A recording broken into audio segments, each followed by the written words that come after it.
देखो बेटा, ये हो गया हमारा ह्यूमन ब्रेन। क्या हो गया? Human brain. और कल हमने जो ह्यूमन ब्रेन के बारे में पढ़ा था, हमने बताया था कि जनरली हम ह्यूमन ब्रेन डिवाइड करेंगे राइट में और लेफ्ट में, यानी कि फोर ब्रेन को हमने कल डिवाइड किया था। जो हमारे ब्रेन के तीन पार्ट थे, फोर ब्रेन, मिड ब्रेन और हिंड ब्रेन। फोर ब्रेन हमने कल स्टार्ट किया था और मैंने बताया था कि हम ब्रेन को दो हिस्सों में डिवाइड कर सकते हैं अपॉन द एक्सिस। अब में ये हमारा पूरा का पूरा ब्रेन है, अगर मैं इसको डिवाइड करता हूँ तब जाके ये दो पार्ट्स में अलग अलग डिवाइड होता है। ये एक पार्ट होता है, ये दूसरा पार्ट होता है, ये दो पार्ट्स हैं। और ये मेरे राइट में हैंड में इसको कंसीडर करो, राइट सेरेब्रल हेमिस्फीयर जो हम सेरेब्रम हेमिस्फीयर जो हमने कल बताया था, और ये लेफ्ट वाला पोर्शन होता है। ठीक, हमने फ्रंटल ब्रेन को पहले फ्रंटल ब्रेन को डिवाइड करते, ये एक है और ये दूसरा है। ठीक है, अब जाके हमने फोर ब्रेन के डिफरेंट लोबस को भी बताया था कि हमारे डिफरेंट लोबस कौन है। फॉर एग्जांपल अगर मैं लोबस की बात करता हूँ तब जाके मेरे पास ये कुछ कैरेक्टर्स है। ये है, देखो अगर ये ब्रेन है तो ब्रेन में कुछ कैरेक्टर्स है जो हमने कल पढ़े थे। ये हमारा ये वाला जो एरिया है ये हमने कल पढ़ा था, दैट इज फोर ब्रेन। और फोर ब्रेन का हमने पढ़ा था कि हम इसको डिवाइड करेंगे फ्रंटल लोब में, ये फ्रंटल लोब है और ये पैराइटल लोब है, ये ऑसिपिटल लोब है, और ये कुछ पार्ट्स है जो इसको हमने कल डिवाइड किए थे। और इनके दरमियान हमने कल वो बताया था कार्पस कैलोसम, जो राइट पार्ट और लेफ्ट पार्ट को आपस में कनेक्ट करती है, वो यहाँ पे होता है। इसके दरमियान यहाँ पे अगर हम दिखाएंगे इस वाले में, यहाँ पे ये वाला एरिया ये कार्पस कैलोसम है और ये ऊपर जो है ये पूरा का पूरा सेरेब्रम है। ठीक, ये और ये दूसरे ब्रेन का या दूसरे हिस्से का इस वाले हिस्से के साथ कंबाइन होता है। इसका भी कार्पस कैलोसम है, इसका भी कार्पस कैलोसम है, ये आपस में कांटेक्ट में आ जाते हैं और फोर ब्रेन को आपस में डिवाइड फोर ब्रेन को आपस में कनेक्ट करता है। अब जाके अगर हम इसकी सरफेस देखेंगे फोर ब्रेन की, या सिंपली जो हमारा फोर ब्रेन इसकी सरफेस देखेंगे तब जाके हमें यहाँ पे क्या लगता है, यहाँ पे डिप्रेशन भी दिखते हैं और रिजेस भी दिखते हैं, है ना। सिंपल मैं आपको एक पेज दिखाऊंगा जहां पे मैंने बनाया है। अगर ये पेज हमारे पास है, ये पेज, इसको एक जगह जिस तरीके से क्रस्ट और ट्रफस हम देखते हैं, इसको भी क्रस्ट और ट्रफस की फॉर्मेशन होती है।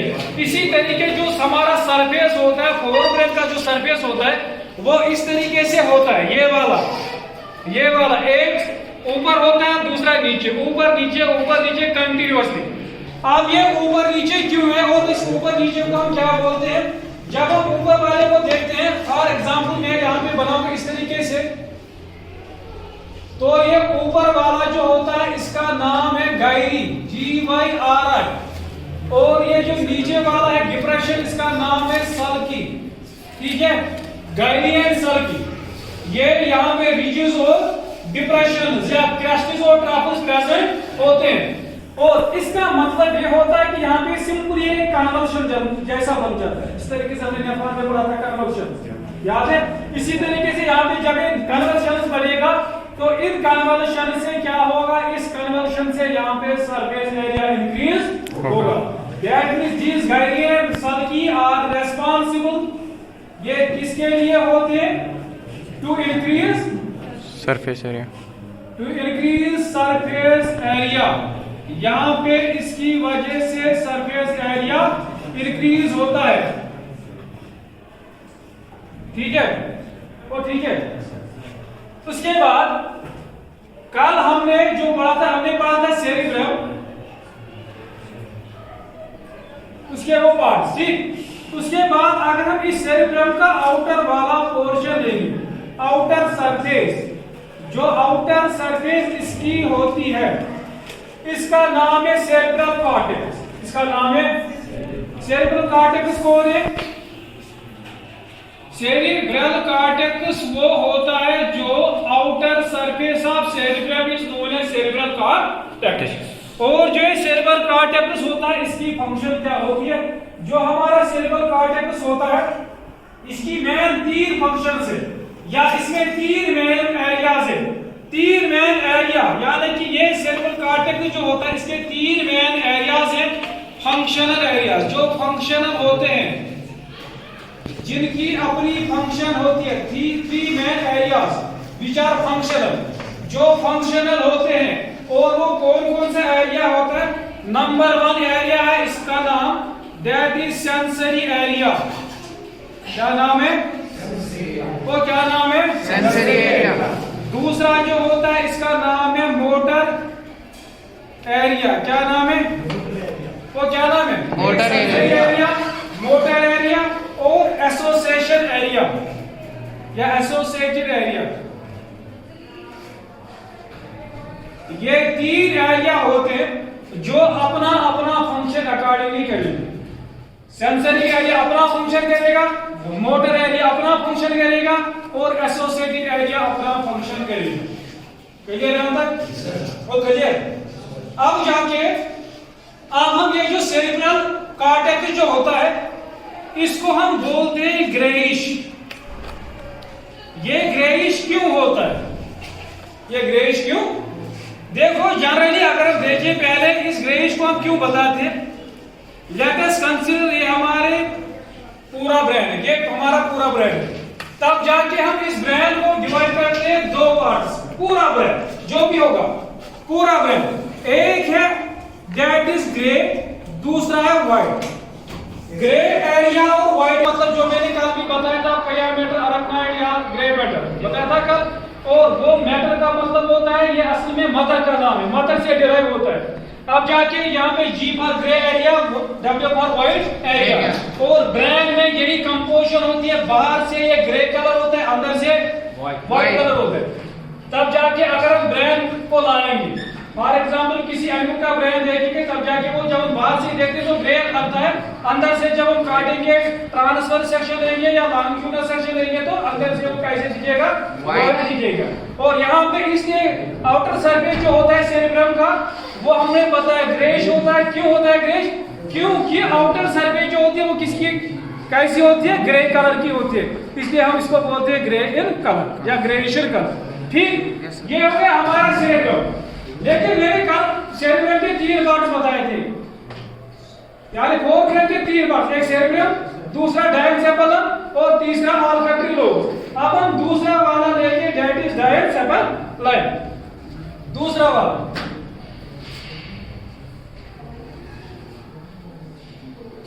ये दूसरा एरिया हमारे फोरब्रेन का दूसरा पार्ट दैट इज डायनसेफलन। डायनसेफलन के 3 पार्ट से, अपने 3 पार्ट से होते हैं।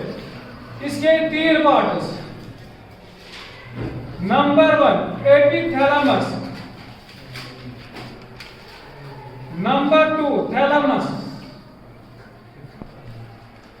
Number 3 hypothalamus. कितने पार्ट्स होते हैं? वो कितने पार्ट्स? 3 पार्ट्स होते हैं। ठीक है बेटा, देखो मैं आपको यहाँ पे थोड़ा बहुत दिखाऊंगा।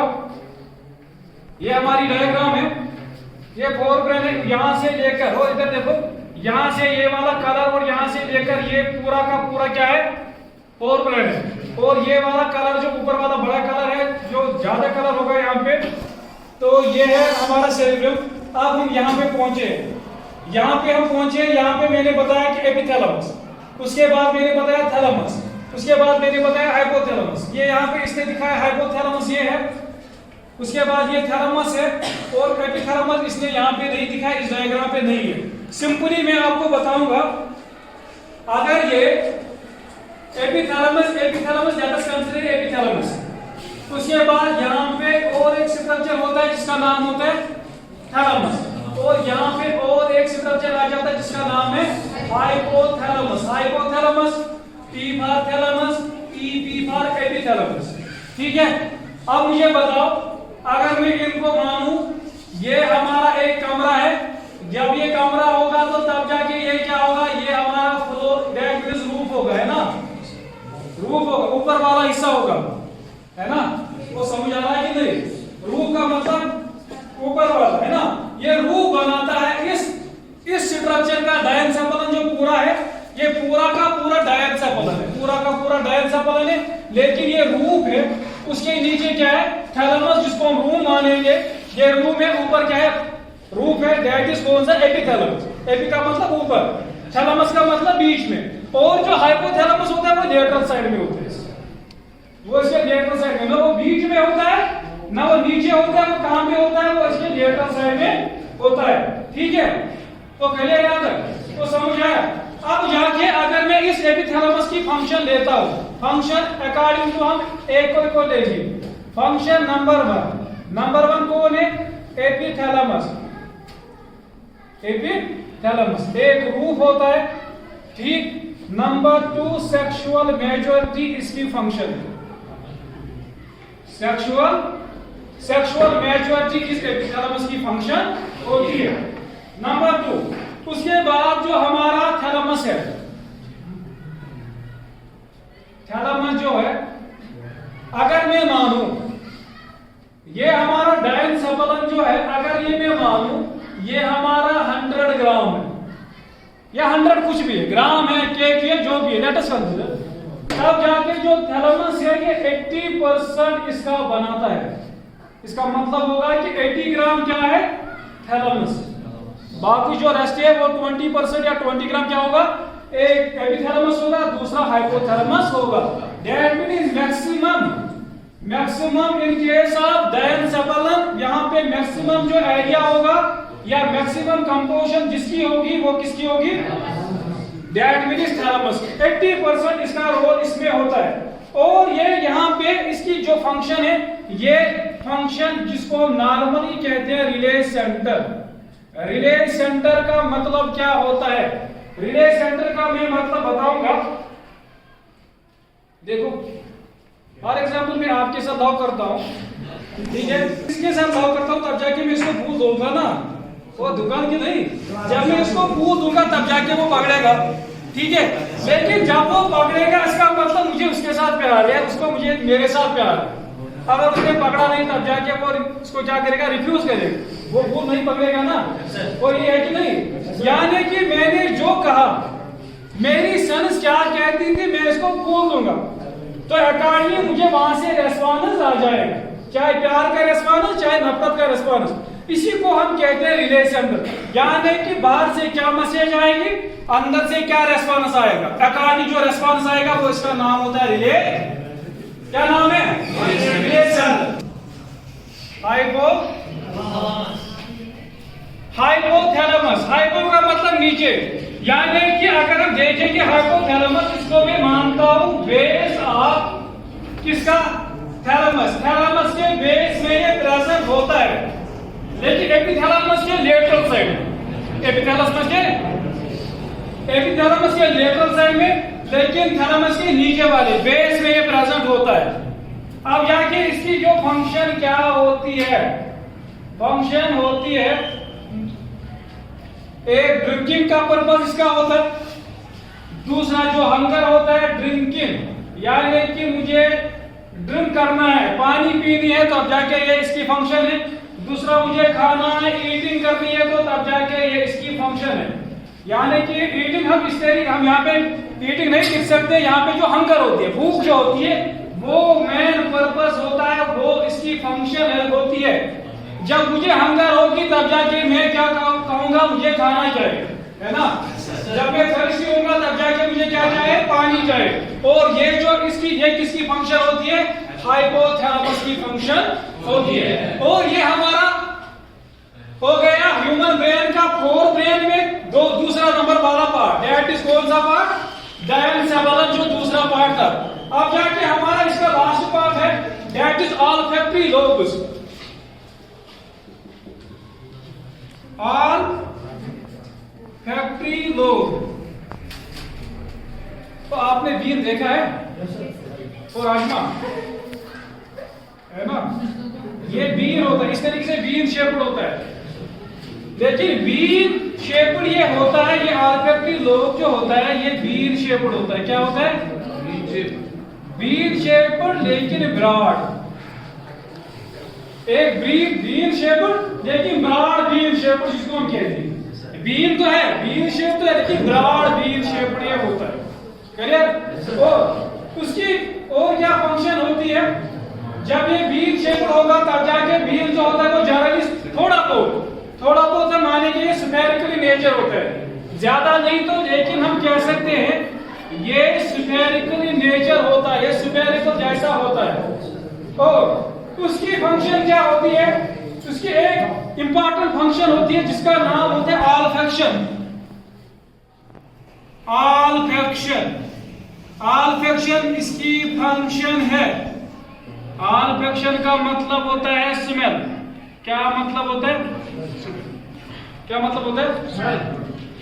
और ये जो स्मेल होती है, अब मुझे एक बात याद आ गई। फॉर एग्जांपल यहां से किसी जगह एनकाउंटर होता है, जब एनकाउंटर होता है तो तब जाके वहां पे पता नहीं वहां पे क्या है क्या नहीं है, किसी जगह जो भी एनकाउंटर होगा तब जाके जो फौज होता है इसके साथ एक इंपॉर्टेंट एनिमल होता है जिसका नाम है डॉग। या किसी जगह हमने क्या कर रहे हैं, सर्च ऑपरेशन करना है, किसी भी बिल्डिंग का, किसी भी जगह का हमने सर्च ऑपरेशन करना होता है, तब जाके हम डॉग को साथ लेते हैं। ये डॉग की कहानी क्यों है, देखो हमारे पास भी स्मेल है, किसी ने कुछ फ्रेग्रेंस या कुछ भी यहाँ पे प्रेजेंट है तो मैं स्मेल करता हूँ इसका कैसा स्मेल, लेकिन हमारे पास जो डॉग होता है ना, डॉग की सबसे ज्यादा स्मेल होती है। डॉग की सबसे ज्यादा स्मेल, इसलिए स्मेल का मतलब यानी कि अगर यहाँ से आदमी गया, बंदा गया, तब जाके वो इसका स्मेल बहुत 4 घंटे के बाद या 2 घंटे के बाद या 2 आवर्स के बाद अकॉर्डिंग टू टाइम हमारा स्मेल जो रहेगा वो कुछ देर के लिए रहेगा, जब तक हम वहां पे प्रेजेंट है, जब तक वो स्मेल वहां तक प्रेजेंट है। लेकिन जो डॉग होता है, डॉग का स्मेल बहुत देर तक रहता है, नंबर 1। दूसरा जो होता है शार्क, शार्क एक किस्म की मछली है जिसका भी सबसे ज्यादा स्मेल होता है। 2 है हमारे पास, एक डॉग है, दूसरा कौन है, डॉग एंड शार्क। इनका सबसे ज्यादा स्मेल पावर है, स्मेलिंग पावर इनका सबसे ज्यादा होता एज कंपेयर टू ह्यूमन, जिसका ह्यूमन का पढ़ते इनसे ज्यादा इनका स्मेल पावर होता है। ठीक है।